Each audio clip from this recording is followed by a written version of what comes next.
প্রসাদ স্কিমে আমাদের মাতা ত্রিপুরেশ্বরী মন্দিরের যে কাজ নবরূপে সেটা শুরু হয়েছিল আমাদের সরকার গঠন হওয়ার পর, সেটা প্রায় শেষের পথে এবং ফিনিশিং টাচ যেটা আমরা বলবো সেখানে চলছে। আমরা আশা করছি যে আগামী মাসের যে কোনো সময় মাননীয় প্রধানমন্ত্রী বা স্বরাষ্ট্রমন্ত্রী সেখানে সময় প্রদান করবেন। মাননীয় মুখ্যমন্ত্রীও বর্তমানে দিল্লিতে অবস্থান করছেন এবং উনি গতকাল আপনারা দেখেছেন যে মাননীয় প্রধানমন্ত্রী স্বরাষ্ট্রমন্ত্রী দের সাথে কথা বলেছেন এবং প্রসাদ স্কিমের যে আমাদের মাতা ত্রিপুরা সুন্দরী মন্দির সেটার নবরূপে উদ্বোধন তার অনুষ্ঠানে উপস্থিত থাকার জন্য আমন্ত্রণ জানিয়েছি। তো আমাদের এটা আগামী মার্চ মাসে আমরা আশা করছি সেটা নবরূপে আমরা নতুন করে যাত্রাপথ সূচনা করব। তার শুধু সময়ের অপেক্ষা, আমাদের প্রধানমন্ত্রী বা স্বরাষ্ট্রমন্ত্রী থেকে সময় এলে আমরা সেটা আপনাদেরকেও জানিয়ে দেব এবং সেই উদ্বোধনের কাজ আমরা শুরু করব। এটা আমাদের আপনারা জানেন যে প্রসাদ স্কিমে আমাদের টোটাল যে পরিকাঠামো সেটাকে উন্নত করা হয়েছে।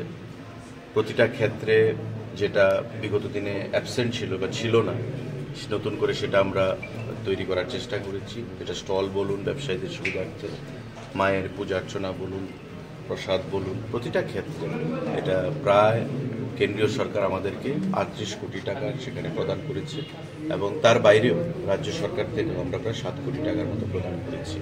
তো এটা সময়ের অপেক্ষা, নতুন রূপে নবরূপে এই প্রসাদ স্কিমের অধীন মাতা ত্রিপুরা সুন্দরী মন্দির পথ চলা শুরু করবে।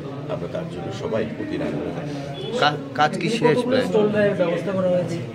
স্টল রয়েছে আপনার প্রায় এক্সাক্ট ফিগারটা সেটা আমরা দিয়ে দেব, কিন্তু কয়েকশো স্টল হবে। কারণ যারা ব্যবসায়ীরা ছিলেন, প্রসাদ বিক্রেতারা, ব্যবসায়ীরা, কাউকে যেন বঞ্চিত না করা হয় তার জন্য আমরা সেই ব্যবস্থা রাখছি এবং নতুন সিস্টেমে আমরা করব। আপনারা দেখতে পেয়েছেন যে ত্রিপুরা সুন্দরী মন্দিরে আগে যা পিলিগ্রিমসরা আসতেন দর্শনার্থীরা, তার থেকে অনেক গুণ বৃদ্ধি পেয়েছে। দিওয়ালি মেলার সময় বলুন বা কমন ডেতে বলুন, নর্মাল ডেতে বলুন, পিলিগ্রিমস রাজ্যের বাইরে রাজ্যের ভিতরে যারাই আগে ছিলেন তাতে অনেকটাই বৃদ্ধি পেয়েছে এবং ইনকাম যে একটা মায়ের যে চরণে যারা প্রদান করে থাকে, বিগতদিনে ইনকামের কোনো বালাই ছিল না বা কোনো হিসাব ছিল না, কিন্তু আজকে সেটা নতুন করে আমাদের প্রতি কয়েক মাস অন্তর অন্তর মায়ের সে প্রণামী বাক্স খোলা হচ্ছে। ডিএম এবং সেখানকার ট্রাস্টের যারা রয়েছে তাদের উপস্থিতিতে কড়া নিরাপত্তার মধ্যে সেগুলি খোলা হচ্ছে।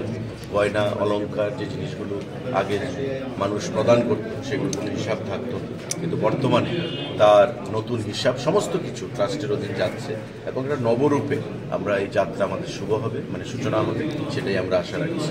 মাননীয় মুখ্যমন্ত্রী সে দিশায় আলোচনা করেছেন প্রধানমন্ত্রী এবং স্বরাষ্ট্রমন্ত্রীর সঙ্গে। আমরা আশা করছি যে কোনো সময় সেখান থেকে টাইম পাওয়া হবে। Thank you.